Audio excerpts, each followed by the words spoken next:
প্রধান উপদেষ্টা ডক্টর মোহাম্মদ ইউনূস ও বিএনপির ভারপ্রাপ্ত চেয়ারম্যান তারেক রহমানের বৈঠক ফলপ্রসূ হয়েছে। বৈঠক শেষে সংবাদ সম্মেলনে এ তথ্য জানানো হয়। বলা হয়, রমজানের আগে নির্বাচন হতে পারে, এ নিয়ে দুই পক্ষ ঐকমত্যে পৌঁছেছে। আর সংস্কার ও জুলাই সনদ রাজনৈতিক দলগুলোর মতামতের ভিত্তিতে হবে। রাশেদুল কাদিরের প্রতিবেদন।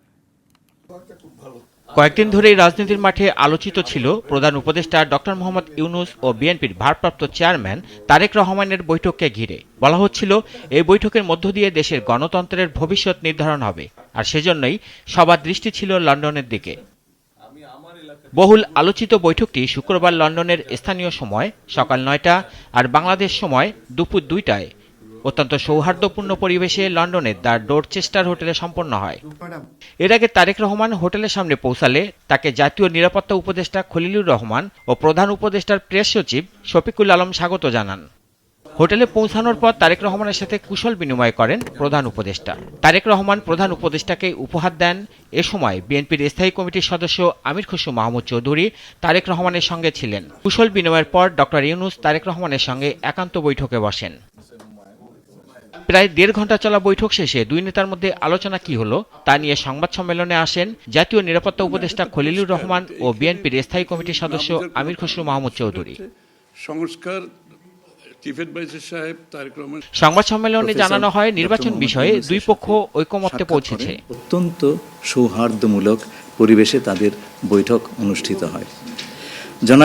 জনাব তারেক রহমান প্রধান উপদেষ্টার কাছে আগামী বছরের রমজানের আগে নির্বাচন আয়োজনের প্রস্তাব করেন।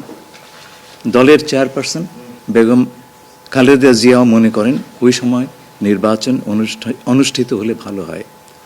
প্রধান উপদেষ্টা বলেন যে তিনি আগামী বছর এপ্রিলের প্রথমার্ধের মধ্যে নির্বাচন অনুষ্ঠানের ঘোষণা দিয়েছেন। সকল প্রস্তুতি সম্পন্ন করা গেলে ২০২৬ সালের রমজান শুরু হওয়ার আগের সপ্তাহেও নির্বাচন আয়োজন করা যেতে পারে। সেক্ষেত্রে সেই সময়ের মধ্যে সংস্কার ও বিচারের বিষয়ে পর্যাপ্ত অগ্রগতি অর্জন করা প্রয়োজন হবে।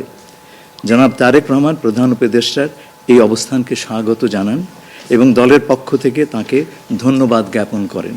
নির্বাচনের সম্পর্কে আজকে যৌথ বিবৃতিতে আমরা বলে দিয়েছি দুপক্ষই, এবং নির্বাচন কমিশন আমরা আশা করব শীঘ্রই একটা তারিখ ঘোষণা করবে।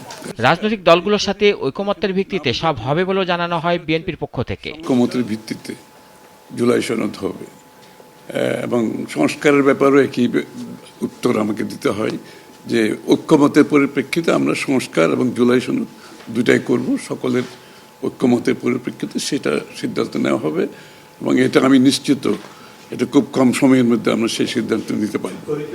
সব বিষয়ে আলোচনা তো হবে, স্বাভাবিক। আমরা তো নতুন বাংলাদেশ গড়ার প্রত্যয় নিয়ে সামনের দিকে এগোচ্ছি। সবাই আমরা চাই দেশ গড়ার যে প্রত্যয় আমরা নিয়েছি, আমরা ঐক্যবদ্ধভাবে সেই কাজটা করব। শুধু নির্বাচনের আগে নয়, নির্বাচনের পরেও বাংলাদেশ গড়ার যে প্রত্যয় নিয়ে আমরা সবাই ঐক্যমত হয়েছি সেটা আমরা সামনের দিকে এগিয়ে নিয়ে যাব।